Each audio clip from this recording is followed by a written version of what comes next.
That's right. One agency that knows how to make an impact is Goodby, Silverstein and Partners. From Doritos to Cheetos to BMW, they've helped deliver some of the most iconic Super Bowl ads of all time.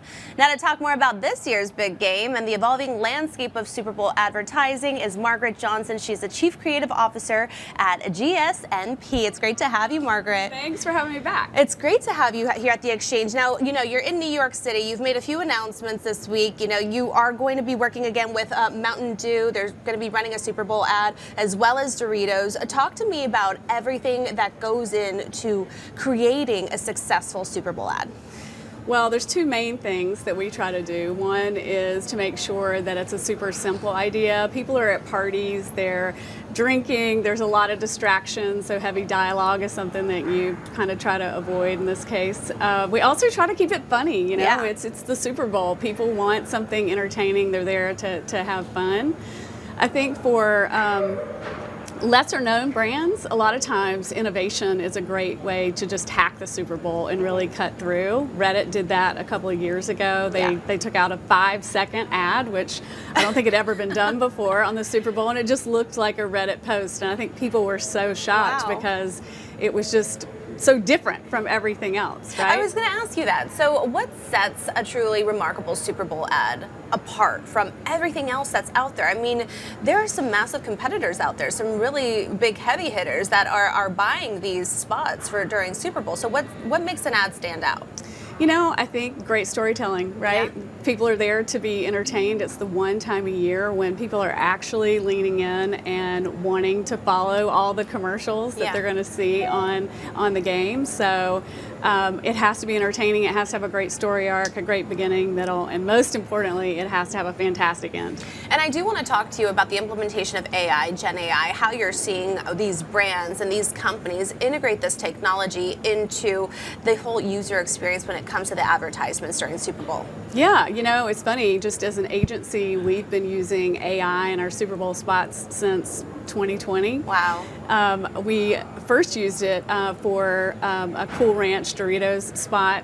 We had a funny spot that was about it was an homage to the good, the bad, and the ugly. So instead of a shootout, Lil Nas X and Sam Elliott actually had a dance-off. And oh, nice. Very funny spot. But then we wanted there to be a second screen experience so we could bring the audience in, so it was more interactive, right? That's really important. You want it to be interactive and include the audience. And these spots are going for millions of dollars. I think upwards of $8 million for a 30-second spot. And last year, viewership for the Super Bowl almost topped the moon landing. I know we were talking about this in one of our initial conversations. And so why do you think these companies are paying such a hefty price for this 30-second spot? And do you think that it's worth it?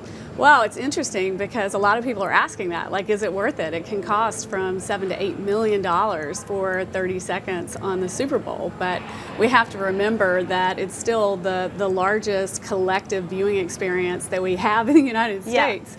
We haven't had one like that, you said it, since people tuned in to watch the moon landing in 1969. But considering that there are 123 million people watching the Super Bowl, it's 100% worth it if you want to make a big impact in culture. How do you think the current climate that we're in is really shaping the way companies approach, the way they're strategizing their ad advertisement? I think people are leaning a little more into humor. I think just there's a lot of heaviness around us in the world, and I think people need a release. So I think you're going to see a lot of humor on the Super Bowl. That's one of the big things. But how do you balance that? How do you strike that perfect balance, rather, from honoring the legacy of these brands, but also pushing creative innovation forward?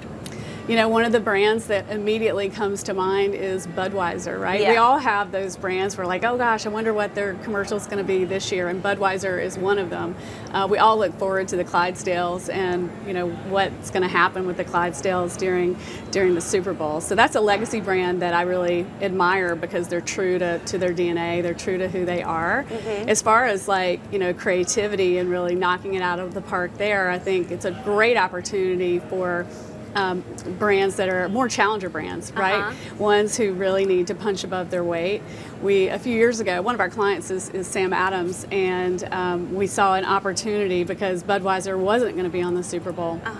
So we did a spoof of a Clydesdale spot for Sam Adams where we took our character, our cousin from Boston, and had him unhitch the Clydesdales and let them run loose and wreak havoc on a city. Yeah. And it was a huge hit. It was only a regional buy for Sam Adams, but it kind of was across all the big Super Bowl roundup, PR that was happening. So it was a big win for a smaller company like Sam Adams. And Margaret, Goodby Silverstein has worked with some iconic brands, including Cheetos and Doritos. Talk to me about some of the lessons that you have learned working with these iconic brands and what you've applied to where you sit today. Yeah, I think I mentioned it before, but I think keeping it simple, keep it funny, people want to be entertained, and I think at the end of the day, you want to make stuff that people actually care about and put that on the Super Bowl, right? And leave a lasting impression. That's right, that's right. And that's our mission as a company, and it totally applies here too because that's what keeps you relevant. Amazing. Well, Margaret, it's always a pleasure speaking with you. Again, Margaret Johnson, Chief Creative Officer at Goodby Silverstein and Partners. Thanks for joining having us. Me.